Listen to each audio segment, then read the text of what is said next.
Al-Mahalli mengenai penjelasan ayat ini bahwa ibadur Rahman yang dimaksudkan adalah hamba-hamba yang baik yang berjalan di muka bumi dengan tenang dan rendah diri. Kemudian apabila orang-orang jahil menyangka mereka untuk membicarakan hal-hal yang tidak disukai, maka hamba yang baik tersebut mengucapkan kata-kata yang mengandung keselamatan atau kata-kata yang menghindarkan hamba tersebut dari dosa. Demikian interpretasi Al-Quran Surah Al-Furqan ayat 63 dalam tafsir Jalalain. Ayat tersebut memberikan pemahaman kepada umat manusia bahwa hamba Allah yang baik adalah hamba yang merendahkan diri terhadap sesama manusia tanpa membedakan harta, apalagi harta, tanpa membedakan tahta, apalagi hasta, tanpa membedakan bangsa, apalagi bahasa. Biar pian kurang ganja kula wong Jawa, biar ika ulun Dayak, angkah ureng Madura. Di hadapan Allah kita sama. Dewan Hakim yang arif bijaksana, hadirin yang dimuliakan Allah. Inilah salah satu kunci sukses dakwah Nabi dalam revolusi mental masyarakat jahiliyah, karena dengan kerendahan hati yang dilakukan Nabi memberikan dampak positif secara psikologi maupun sosiologi.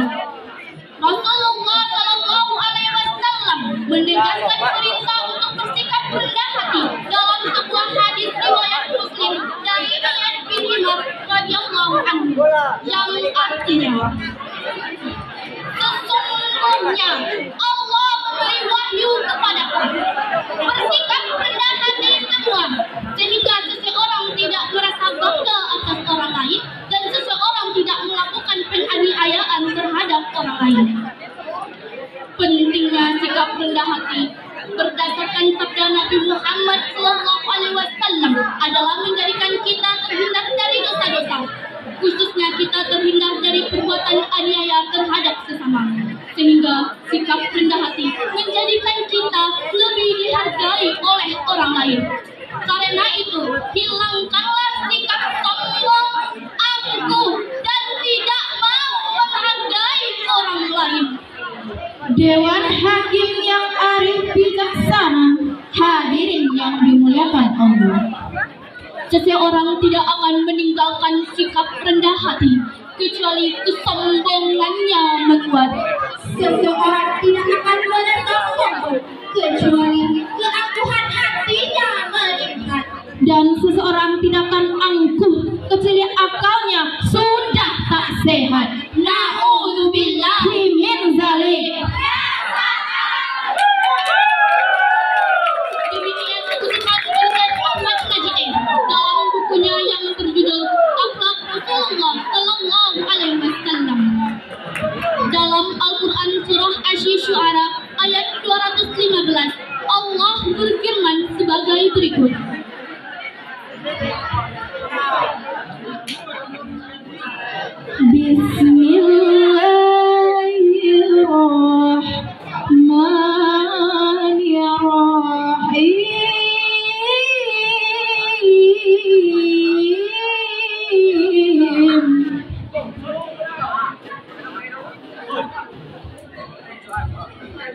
Wahfid janahaka liman ittaba'aka minal mu'minin.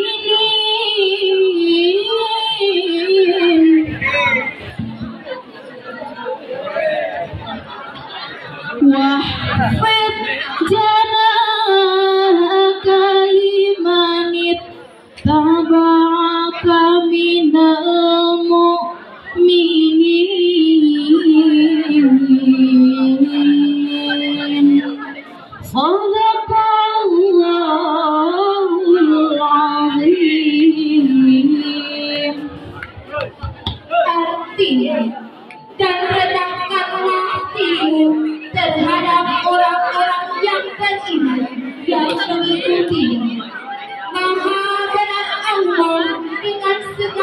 firman-Nya. Dalam ayat tersebut, Allah menjelaskan kepada kita bahwa kita seharusnya merendahkan diri kepada orang lain seperti yang dilakukan oleh Nabi Muhammad SAW dalam proses dakwah beliau, sehingga dapat melakukan perubahan drastis dari masa gelap menuju masa yang penuh kejayaan. Pada akhirnya, semoga apa yang kami sampaikan dapat menjadi renungan yang kemudian melahirkan kesadaran, sekaligus dapat menerapkan sebagian kepribadian Nabi yang mulia di dalam kehidupan, sehingga kita bisa dijadikan bagian dari orang yang penuh iman, yang selalu menebarkan kebaikan Tanpa memandang perbedaan. di dunia maupun di akhirat mendatang. Demikianlah syarahan kami. Semoga apa yang kami sampaikan dapat membawa manfaat dan diaplikasikan ke dalam kehidupan sehari-hari. Amin ya rabbal alamin. Kiranya hanya ini yang dapat kami sampaikan. Ini rasanya kami melangkah jauh lebih ke depan, namun waktu yang lebih menentukan. Indahnya malam karena ada bulan dan bintang. Indahnya lautan karena ada terumbu karang. Indahnya pertemuan, namun Sayang, ada perpisahan. Assalamualaikum warahmatullahi